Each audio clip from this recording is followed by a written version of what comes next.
Everybody. So today is our last day before the huge event is coming up. It's the UFT. Tomorrow morning we're gonna launch our event at 11 a.m. and we're waiting everyone, our guests, and especially uh, Shingai. Sorry, it's one of our great speakers. I'm really honored that you find time to join us. And yeah, I'm so excited to learn more about you and what you're doing. Um, Thanks. yeah, can you please share a little bit of your background, how the tech journey started for you, and what are you doing for now? Sure. Hi, everyone. Thanks for having me. I'm very excited about the event happening tomorrow. It's actually my first crypto event where I'm speaking. Oh, So, yeah, just to give you a bit of background. So, I'm a data scientist. I started my career many moons ago working on retail data. So, anything with a barcode that you can scan, I would end up looking at that data. Yep, on behalf of big companies like Johnson and Johnson and Colgate and Wrigley chewing gum in the retail space. So oh, I've been working with data, doing analytics for many years. Also, along the way, I started a company called Fireside Analytics, where I was analyzing. Well, this time I was teaching people how to analyze oh, data. So, yeah, it was a data science education company, and over 500,000 people ended up signing up for my online courses. So whoa. after I, So, yeah, yeah, please continue. way over. Yeah, way over 500,000, by the way. People reach out on LinkedIn and Twitter all the time to say, I took your course. So Yeah. that was fun. But how I ended up in this space is that I worked at the Vector Institute for Artificial Intelligence. And there I was developing educational material for AI. And as the audience knows, artificial intelligence is really just a subset of models, specifically neural network models, usually, that we refer to when we say AI. And so developing educational content for that. And while I was there, I met Ron Bodkin. So shout out to Theoric CEO Ron Bodkin. And him and Ethan went on to found Theoric. So Theoric is an AI agent base layer, right? An Yeah. AI agent base layer. So the word agent, you're going to start hearing it everywhere. If you've heard it before, great. If you haven't, think of it Yeah. as just software that we build that lives on top of AI. So software that leverages artificial intelligence and specifically large language models. And you can make it do anything. You can make it write essays, you can make it plan holidays, you can make it do your marketing, financial analysis, all kinds of things. But in Web3, there are some pretty cool applications, and I'll talk more a bit more. I'll share a bit more. We did a few demos at Consensus, so I can tell you about those in a minute. But that's kind of how I ended up here, and I'm excited to tell you more about Theric today and at the conference tomorrow. Whoa, that's super interesting. And honestly, I have a ton of questions, especially in the data analytics. Like, uh, did you work with the blockchain before of it? I mean, when you No, used to work on the companies, is there were any like topic to trying to implementing blockchain into it or not? yeah, so it's so fascinating that's a great question to start with because Yeah, I'm a Web 2 native, right? That's yeah, where I'm coming from, and those worlds, didn't mix well. So I've always described blockchain as a very elegant technological solution. yeah, And we started to see some interesting use cases over the years, but really that breakthrough into mainstream Web 2 industries has been very slow. And yeah, what we believe now is this is the moment of convergence. So this is the moment where traditional Web 2 meets blockchain and Web 3 because AI has a trust problem, yeah, right? Yeah, AI that's has a massive trust problem, all the way from who's building the agents, what data is being used to build them, who owns the models that are feeding into the agents. There are a number of issues, centralization being at the core of it.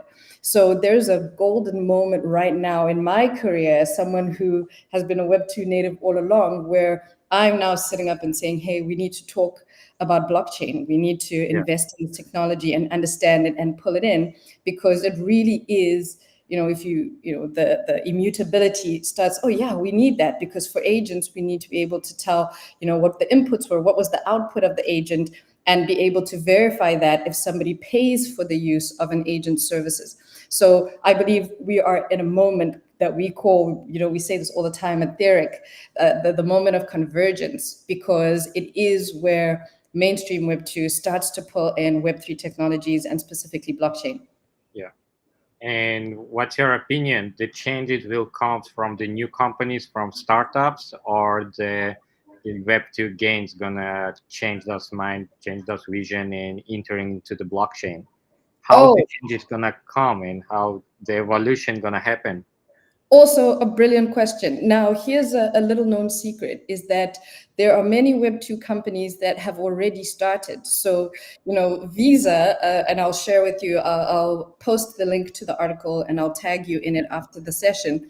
Visa has a significant portion of its transactions that are blockchain transactions, right? But you don't hear that in the news, right? If you look at ETCC, there's a conference coming up where Theric is going to be, our team is going to be participating and attending.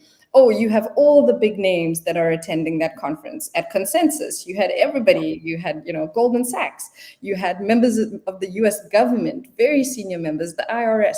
So many traditional institutions and big Web2 companies are all starting to participate at these Web3 conferences.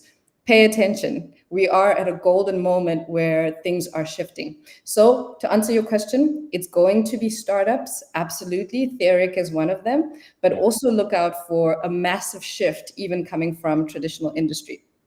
Yeah, that's true. And even from my side, like a year ago, we had like 12 PMs from Meta come to us. They fly from US to us to learn more about like our startup and Web3. And I guess they're doing it with a lot of different startups as well. So they are just going to startups, learning what they're building on the blockchain, how they're using the blockchain, and probably they're gonna implementing it. Whoa, Absolutely. it's so nice. Can you please share to us a little bit more about the data analytics, like how it's happening in the background for the AI? And you mentioned it that there is a lot of problems, especially with decentralized data feeding of the AI. What is the potential of like feeling this problem? Like how we could resolve it? Yeah. So, there's so many aspects. In Web3, there's data just like anywhere else, right? And you can imagine one of our partners, Space and Time, has on chain data. So you have people who access space and time data via an agent that we built that's called Houston. And they can do all kinds of analyses and generate SQL code and be able to analyze that data to gain insights. So Yeah, that's like one, simple way that you can start to think about analytics taking place in Web3. That's yeah, one element of it.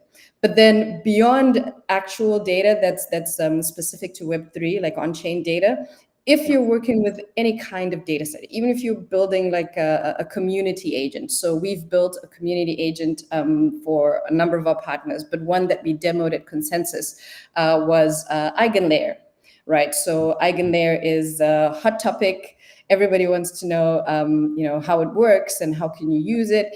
And so, we built an agent that's able to speak to the documentation, and it's able to also go into social media like Discord and Twitter and find out what people are saying. And at the time that we built the agent, it was really the airdrop had just happened. Some people were unhappy about how it had happened and the allocation. And so, in that way, you can start to interact with different data sets and literally talk to them. And our agent is, there's one agent, but think of it as a collective of agents that all work together to give the user one response. So you speak through one interface, one chat interface where you ask your question.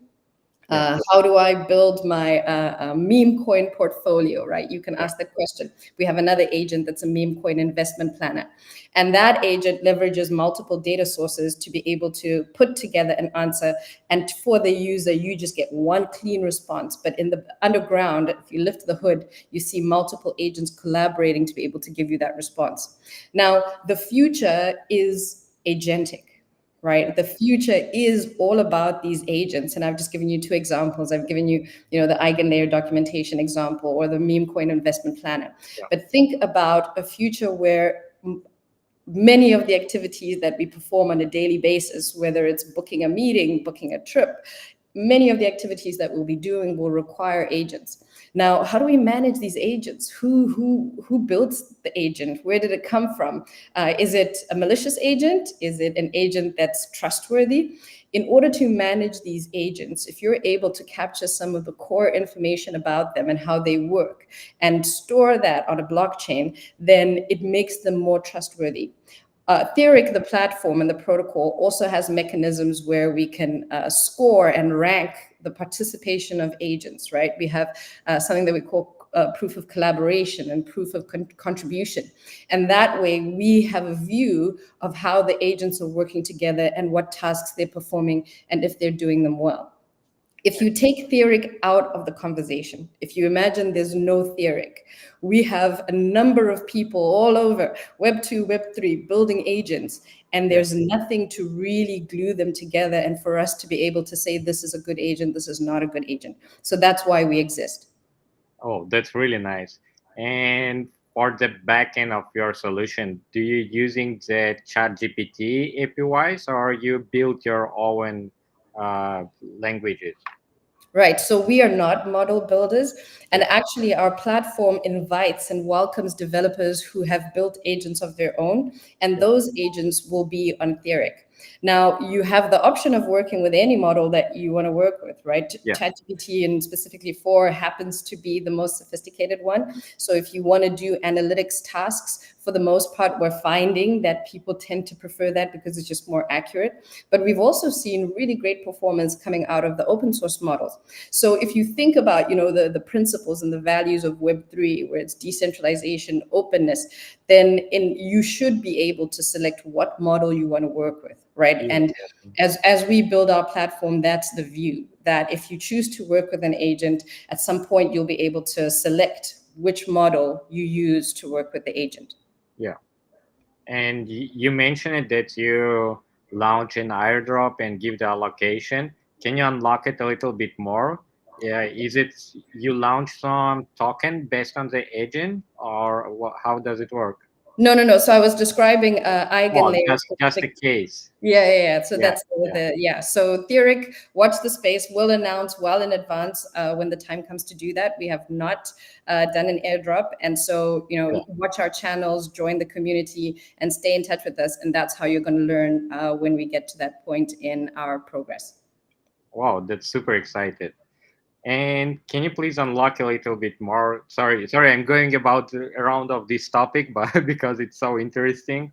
But can you unlock a little bit more on algorithm, how it's learning from the, you said, from the social medias, he can read the chats. How does it work? Because I used to work for with one of project who built kind of AI to analyzing the Twitter. It were like 2 years ago, and there's really quick comes up that there's another team, they built a bot, like building a bot who just fooling the algorithm of that kind of AI who analyzing the Twitter. So how it's possible to avoiding it, how the AI can identifying some information, is it major or not? Oh, so I think the models have come a very long way. And Yeah. just looking at data, given some, we obviously build the agents to be able to do sentiment analysis and to be able to query. They've come a very long way in terms of being able to do a sentiment analysis on a data set. So the example that you're referring to, this particular agent, we obviously pull in the tweets, and then we have a number of few shot examples of how we want the agent to work. We also have examples of the types of responses that we want the agent to give. And we have obviously the tweets, which is the input data that we want the agent to leverage when it gives responses. So, in that regard, I think it's actually become quite straightforward. In fact, I wouldn't say that that's our core strength, right? Like, many people can build an agent that's able to Yeah. talk to Twitter or Discord data. That's not where, the sweet spot. If you think about it, that's just one agent. And as you say, there are multiple agents that do that kind of work. What we Yeah. believe is that the future is those multiple agents being able to work together. As the user, you want to be able to rank those multiple agents. Maybe it's not our Twitter agent that's the best one. Maybe it's Yeah. yours, right? You want to be on a platform where, as the user, you just want a sentiment analysis of your Twitter account or of certain keywords. You should be able to find a platform that lets you sift through the noise of all these people building different agents and find the best one that's able to do the analysis that you're looking for. And then after you've done that analysis, what's next? Why are you doing a Twitter analysis? We're actually talking to another partner of ours who, they talk about themselves as the LinkedIn of Web3. So imagine Yeah. you're looking for a job, right? And you're on their platform, and you're looking at different companies, different Web3 companies, different roles.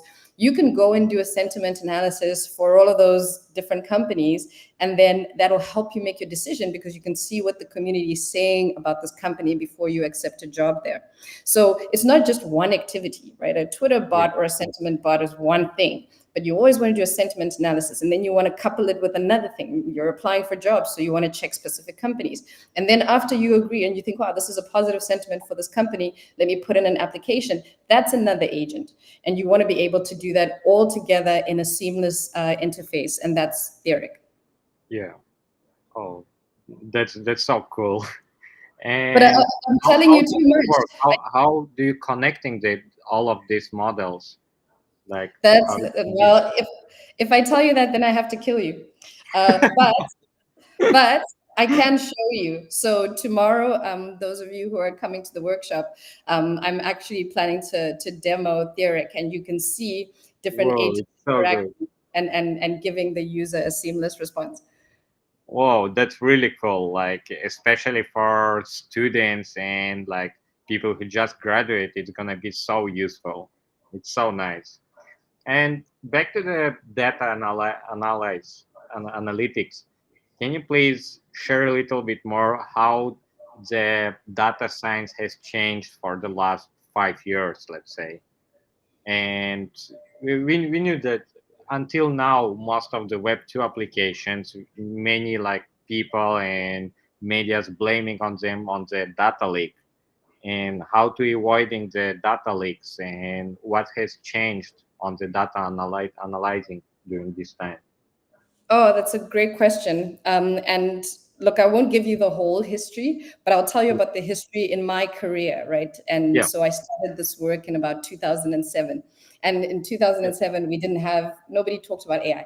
AI was something that was discussed in, very niche, really, in a subset of a computer science department. It wasn't even like the main computer science department. It yeah. was like deep in the computer science department. There were two Deep people mind, talking. deep mind, good one.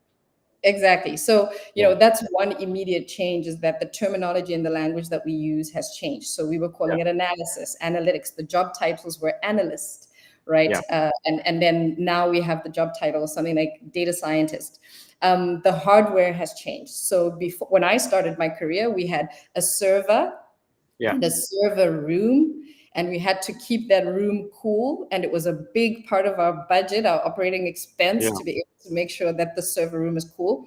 And then when we started to scale data, we always had the problem of, you had to write a requisition form and it was slow. Please, can you, yeah. get another server? I know. Yeah, You're right. And then IT has to approve it. And then another senior manager has to approve it. And then we get the server. Now with cloud computing, you can scale up and down as you need it with just a few clicks of a button. So that's yeah, another major difference. The teams have changed. Think about how for me, I used to work on a massive team. We had data specialists who were doing one core component of getting the data. We now call them data engineers.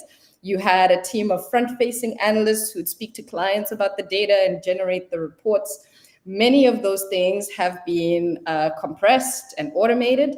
And we now, something that used to take maybe a team of 10 people can now take a team of 2 people, right? Because we have, even from a software deployment perspective, Kubernetes has done a lot of that Yeah. work where it's so much more efficient than ever.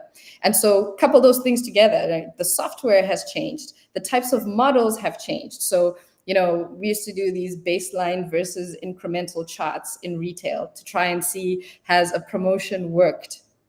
Right. And it was like a big deal. We used to spend a lot of time on these charts. But now you have these predictive models that neural networks, like I said, are able to do these baseline incremental calculations at the drop of a hat.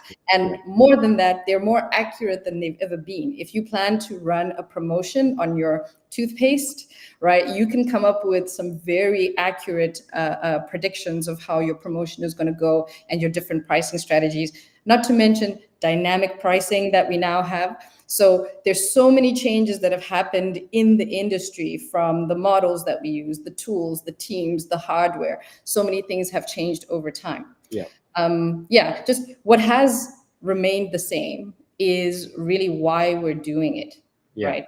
Why are we doing analytics? And at the end of the day, we're all trying to maximize some objective function. We're trying to minimize some objective function.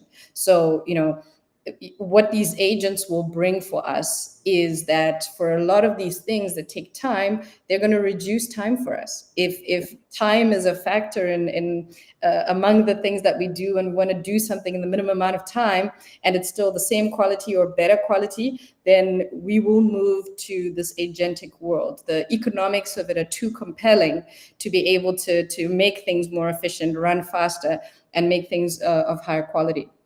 Yeah, that's true.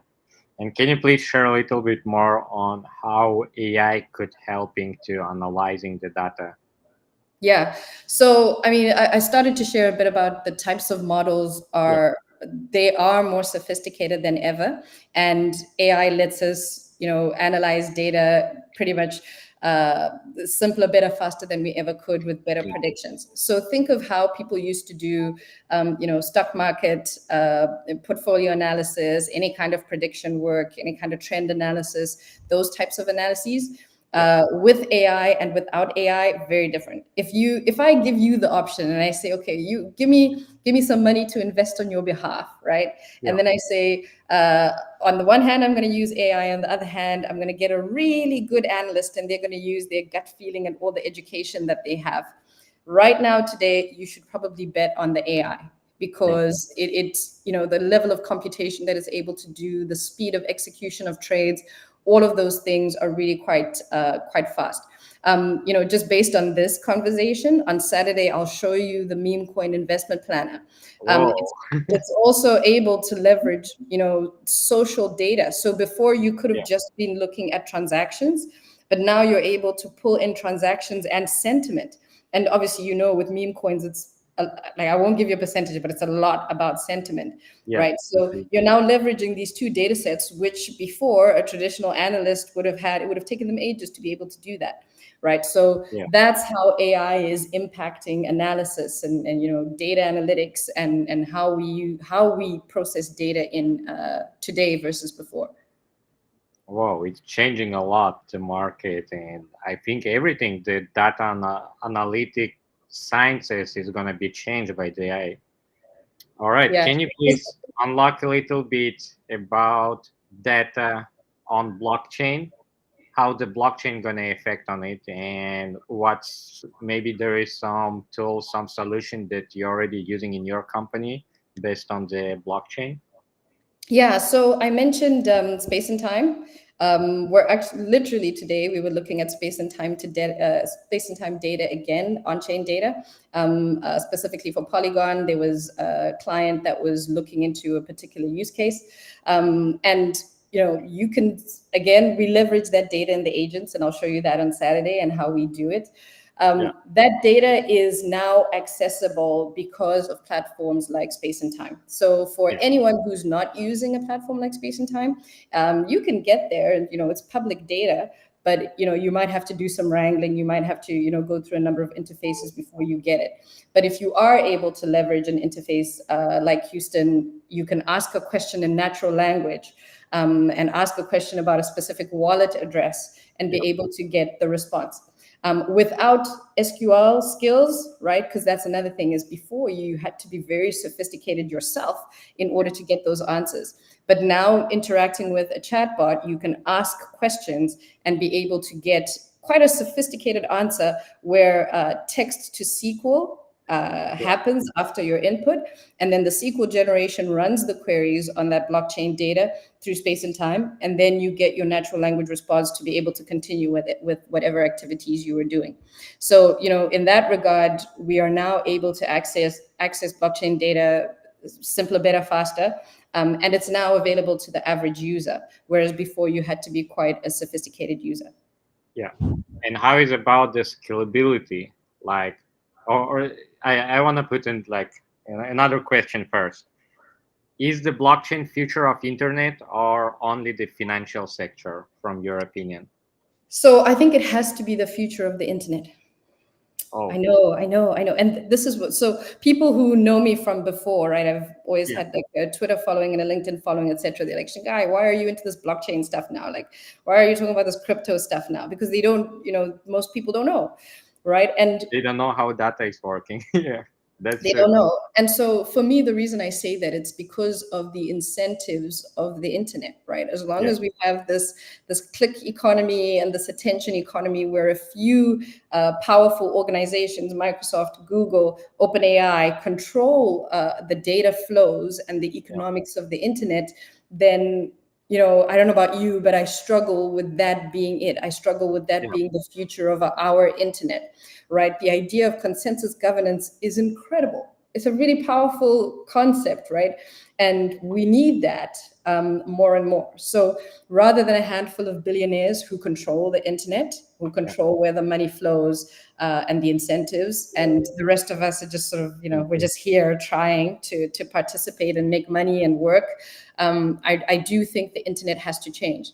And that's another reason why these Web3 values, we have to explore them. And the team at Theoric, it's actually quite wonderful that it's turned out this way. We have a really good mix of AI professionals, data scientists, Yeah. people with a long history and deep knowledge of AI and data engineering. And then we have Web3 experts who really bring through, how do we make this work, right? Our Yeah. Web3 blockchain engineers are brilliant people. And when we actually had a team meeting Oh, in both Toronto, sides. yeah, offsite this week with the engineering team, some people from California, people locally in Toronto. And when you bring those conversations together, that's where the magic happens. So when I say convergence, I really mean it. I think we're in a golden moment where we're rethinking things. And as a consequence, the internet will change. I believe it will. Wow, that's really excited. And how is about the education system? Like, I mean, do you believe that's our educational and at all? Like, I think uh, information delivering gonna change by the AI, and how it's gonna affect on like education institutions like universities, schools. What's your future vision of these institutions? Wow. So you must have done your research because I spend a lot of time in the education space, Yeah, which is another really cool thing about Theoric, is that we have this core technology and this grand vision to really be disruptive and to build the future that we want to live in, with yeah, agents that actually work well together and are of a high quality. But in addition to that, in my role, I get to participate in policy work. I get to, this yeah. week I That's was important. yeah, this week I was at a conference, the Summit on Education here in Toronto, and really speaking to educators and senior officials and the directors of boards of education, because they're all asking the question of, how is AI going to impact us? And so when I like on stage, I said, listen, I want to tell you what I do. we're building this modular, composable base layer for AI agents, and we're leveraging blockchain technology to be able to manage those agents. People just looked at me like I was like, "What? What are you saying?" But in the end, we have to explain it. We have to talk about it because, Sure. the future we're seeing as entrepreneurs is so much further ahead than the way our traditional education systems are changing. So this there's a core component of being responsible participants, right? Which I think is a core value of Web3, is that Yeah. on the one hand, yes, we're building a business and we're moving forward on the technology side, but we also try and contribute and make sure that we're bringing others along with us. Yeah, that's true. So, what's your opinion? I just yesterday I spoke with another our speaker and I asked him to this question. Like a month ago, the Singaporean government they made a new rule that they are forcing all professionals to learn AI in the sector. Is it a good law for a country? Should every professionals using AI in this work now in nowadays? Yeah, so I actually didn't answer your previous question Yeah, very well. You like I anyway. as I said, I have so many questions to you. So to answer your previous question, Yeah, so I do think education systems have to change as well to adapt to the new reality. yeah, Now, we have to be pragmatic. Education is a system that has multiple stakeholders. So it's not just, we say it and there's a push of a button and everything happens. We have to train the educators, we have to prime the parents and the learners. And then we also have to teach in addition to the opportunities presented by AI, we have to talk about some of the challenges right now. I posted on LinkedIn recently about, I said, I was working on a talk and I said in ChatGPT, give me 10 quotes by prominent AI people. yeah, Okay, it gave me 10 quotes, and it was like, I don't know, Joshua Bengio, Jeffrey Hinton, Andrew Ng, really like big names in AI. And then none of them were real. Absolutely none of them. They were all totally made up. And then I said, are these quotes made up? And it said, yes, these quotes are what these people would say because they are prominent figures in the AI space. yeah, Yeah, so we need to highlight that it's not a search engine. It's yeah, really it's a generative AI tool, right? It generates. That's what we pay it to do. So that's part of the education, is that we can't be in a rush to say everybody needs to adopt, like just adopt AI in education. I think we have to teach people and across the different stakeholders about what the technology is and have that AI literacy as a core fundamental. So just to round out the second question that you asked, yeah. which is that a good Professional. move? Yeah, is it a good move to have your working professionals learn AI? I think Yeah, it is, and I think it's strategic too. You've probably heard NVIDIA was talking about AI sovereignty, yeah. right? That's where we're moving. Is that It as a is. country, from a national security perspective, you want to have people that can actually speak this language and know how the technology works, right? Because Yeah, again, thinking of decentralization, you don't want a handful of powerful countries or people and they control the most, the models, and they control the technology and the GPUs, etc. So I think it is a good move. I like the democratization. I like the idea that if we have more people that learn about the technology, then more people can contribute. Yesterday, I was at a women's dinner talking to CEOs and other prominent female leaders in Toronto yeah, about artificial intelligence, and my message for them was, you need to participate. Right, you got to be at the AI table. Like, don't stop waiting for an invitation. Nobody's going to say, "Hey, please, can you come and tell us what you think?" And stop discounting yourself because you think you're non-technical. Right, this is a revolution, and it will not be centralized. Right, if you look on the Theoric website, we say that all the time. The revolution will not be centralized. So it's an open invitation to everybody to participate in the AI revolution. yeah. That's true. Especially like as human population is getting bigger, and we, I think like the future changes also is gonna be decentralized and based on community, not based on one person. Yeah. And So, like, yeah, can I ask you a question? Because you've been sure. asking me questions the whole time. So, in the community that you work with, and I really just started interacting with you guys, and I'm excited to meet you like in person. Most of you Yeah. actually I'm meeting in person for the first time tomorrow. What are you seeing as the big shifts, right? In Web 2, Web 3, are you seeing the same thing? Is this resonating with you? The idea of convergence?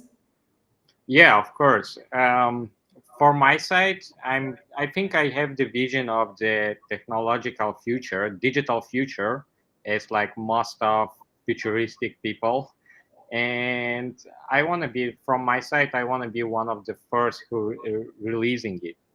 From my opinion, I'm really fan of decentralization, and I'm more in the economical sector.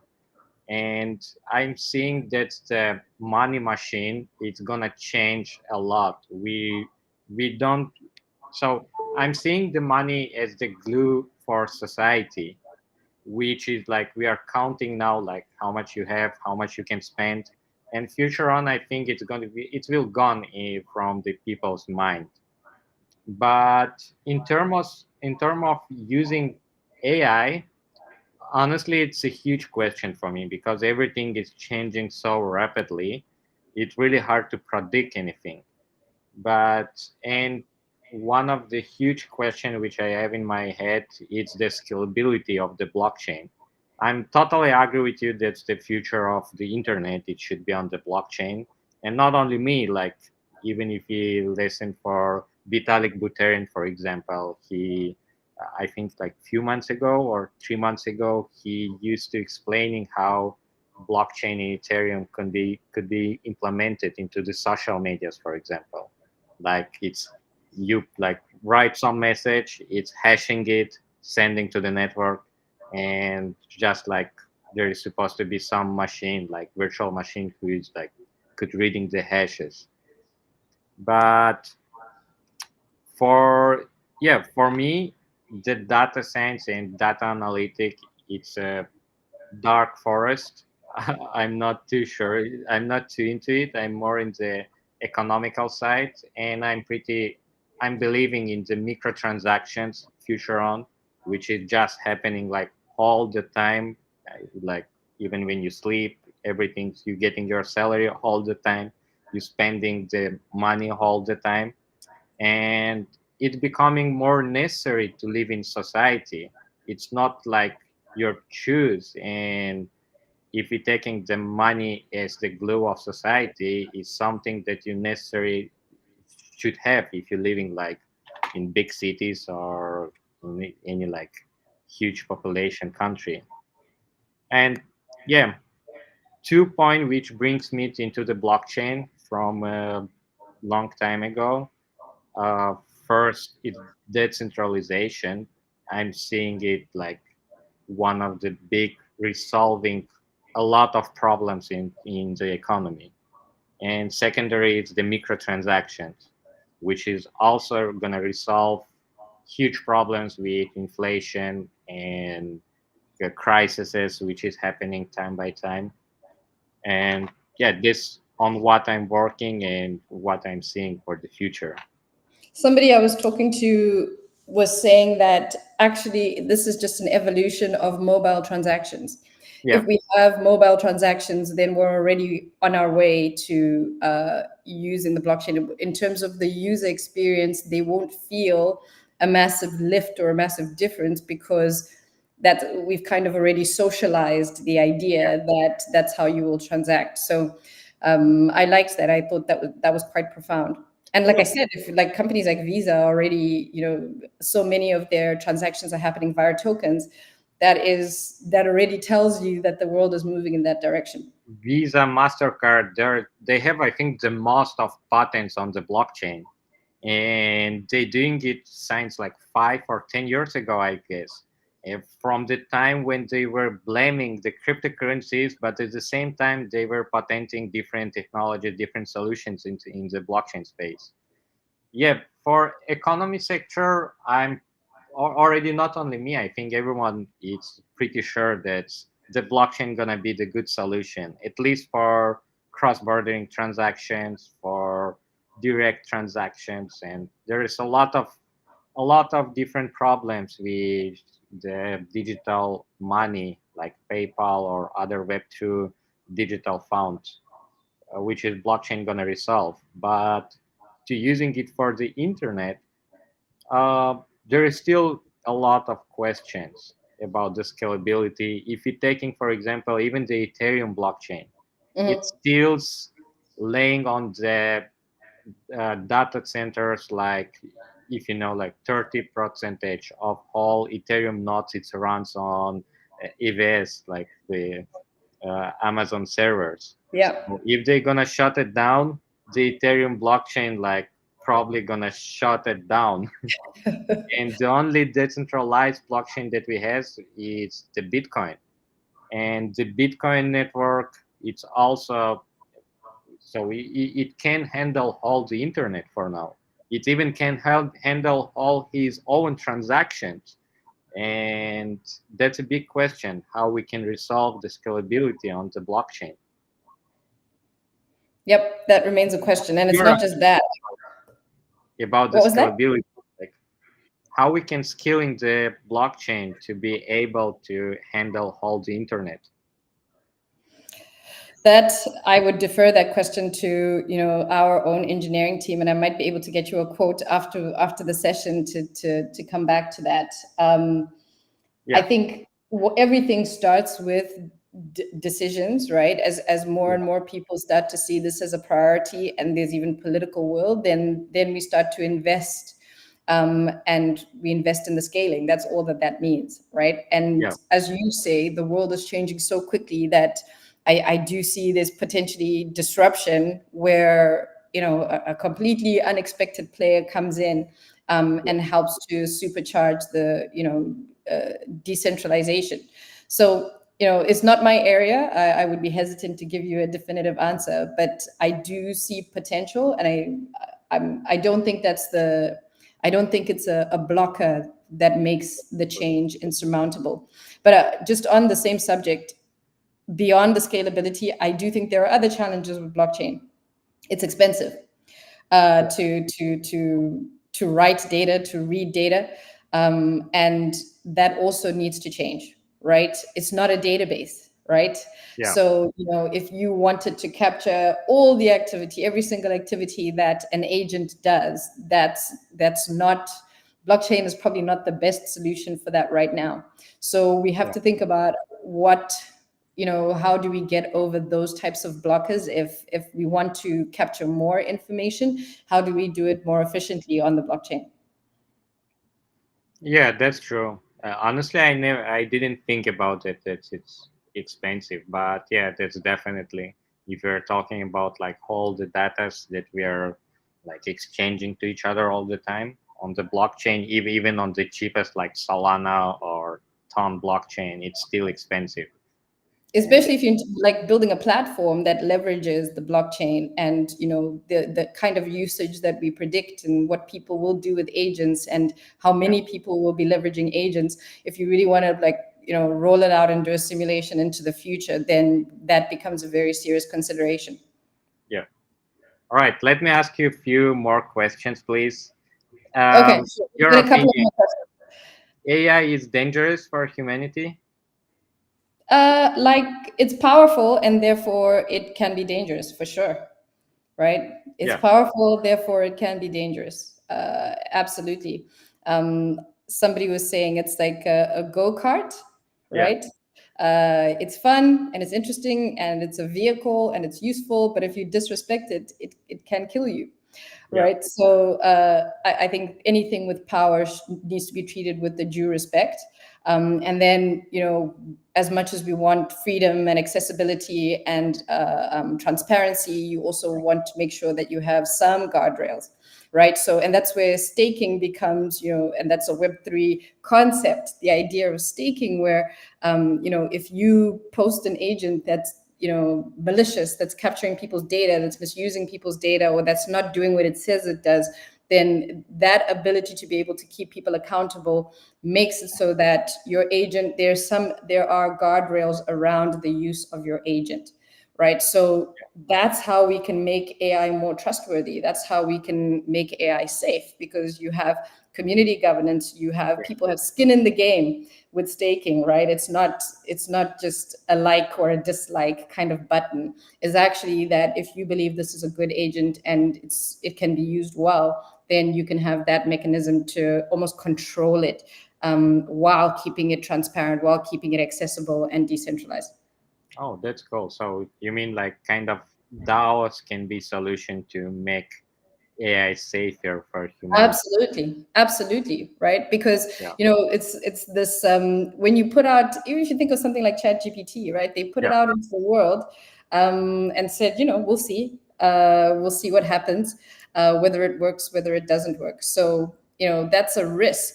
And so what you want is a way for the community to be able to contribute to the governing of a tool that is that powerful. yeah. All right. And what is your favorite project in the cryptocurrency space? Mm, hmm. So I think the one that's been the most interesting, uh, let's see, I'm trying to think. We've got a Filecoin agent that's quite Yeah. exciting, and we're actually Oh, rolling out. that's yeah, Yeah, yeah, we're rolling that out. So I want to mention Filecoin. Maybe I'll leave it there. And yeah, I won't say much more about it. I'll show it to you. I've said I'll show you many things, but maybe just three agents. If we do meme yeah, coin, Eigenlayer, and Filecoin tomorrow, then we've yeah. done a lot. And maybe tinker Oh, around and show you those ones. I love Filecoin, and I'm really big fan of it, those project, and I'm in contact with the developers as well, always keeping it update. How are you keeping yourself update of the market? What's your Oh, best channel?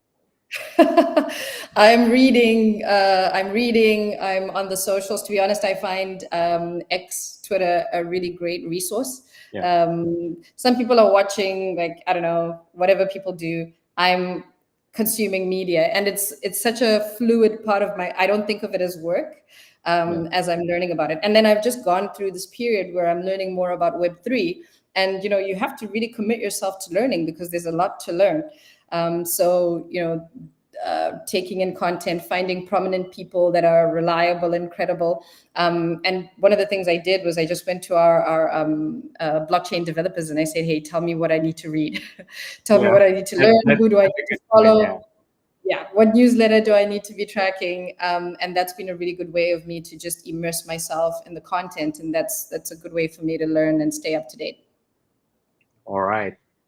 So, So so wait. Do you have any recommendations for me for what I should be watching or reading or following, or should I just follow Web3 U of T on X, and that's how I'm going to get the most current Web3 information? well, honestly, nowadays the information it's like spreading so fast. It's really hard to place some one channel to getting in updates. But from my side, I also agree that the community is the best channel to getting updates, and like the medias, like different news medias.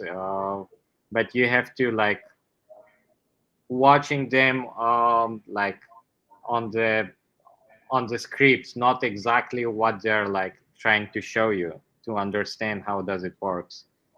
And yeah, from my side, I'm watching different channels like the YouTube. I'm always on different news channels, technical channels, communities.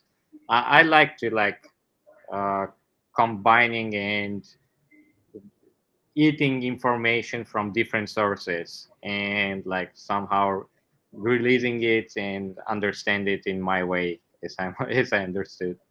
So No, yeah, that's why I'm asking everybody how they are keeping themselves update, and this is really important. I think if you know a good way to staying update of the market, you can stay like under the waves and understand what will going next.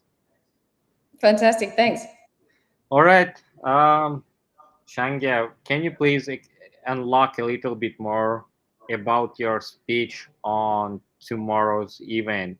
What is gonna be about and what the audience gonna learn from you?